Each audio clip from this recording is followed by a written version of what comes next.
Chapter 33. Manasseh was 12 years old when he became king, and he reigned 55 years in Jerusalem. But he did evil in the sight of the Lord, according to the abominations of the nations whom the Lord had cast out before the children of Israel. For he rebuilt the high places which Hezekiah his father had broken down. He raised up altars for the Baals, and made wooden images, and he worshipped all the host of heaven, and served them. He also built altars in the house of the Lord, of which the Lord had said, In Jerusalem shall my name be forever. And he built altars for all the host of heaven in the 2 courts of the house of the Lord. Also he caused his sons to pass through the fire in the valley of the son of Hinnom.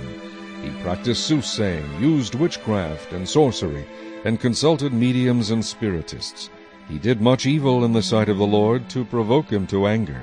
He even set a carved image, the idol which he had made, in the house of God, of which God had said to David and to Solomon his son, In this house and in Jerusalem, which I have chosen out of all the tribes of Israel, I will put my name forever. And I will not again remove the foot of Israel from the land which I have appointed for your fathers, only if they are careful to do all that I have commanded them, according to the whole law and the statutes and the ordinances by the hand of Moses. So Manasseh seduced Judah and the inhabitants of Jerusalem to do more evil than the nations whom the Lord had destroyed before the children of Israel. And the Lord spoke to Manasseh and his people, but they would not listen. Therefore the Lord brought upon them the captains of the army of the king of Assyria, who took Manasseh with hooks, bound him with bronze fetters, and carried him off to Babylon. Now when he was in affliction, he implored the Lord his God, and humbled himself greatly before the God of his fathers, and prayed to him. And he received his entreaty, heard his supplication, and brought him back to Jerusalem into his kingdom. Then Manasseh knew that the Lord was God. After this he built a wall outside the city of David on the west side of Gihon, in the valley as far as the entrance of the fish gate. And it enclosed Ophel, and he raised it to a very great height. Then he put military captains in all the fortified cities of Judah.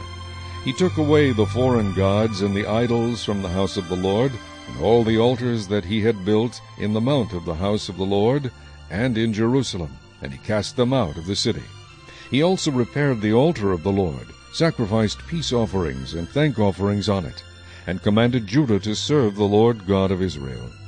Nevertheless the people still sacrificed on the high places, but only to the Lord their God.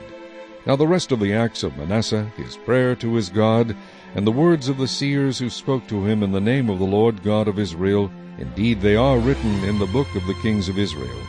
Also his prayer, and how God received his entreaty, and all his sin and trespass, and the sites where he built high places, and set up wooden images and carved images, before he was humbled, indeed they are written among the sayings of Hosea. So Manasseh rested with his fathers, and they buried him in his own house.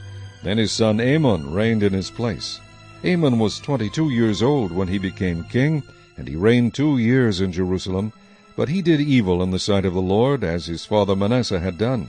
For Amon sacrificed to all the carved images which his father Manasseh had made, and served them. And he did not humble himself before the Lord, as his father Manasseh had humbled himself, but Amon trespassed more and more. Then his servants conspired against him, and killed him in his own house. But the people of the land executed all those who had conspired against King Amon. Then the people of the land made his son Josiah king in his place.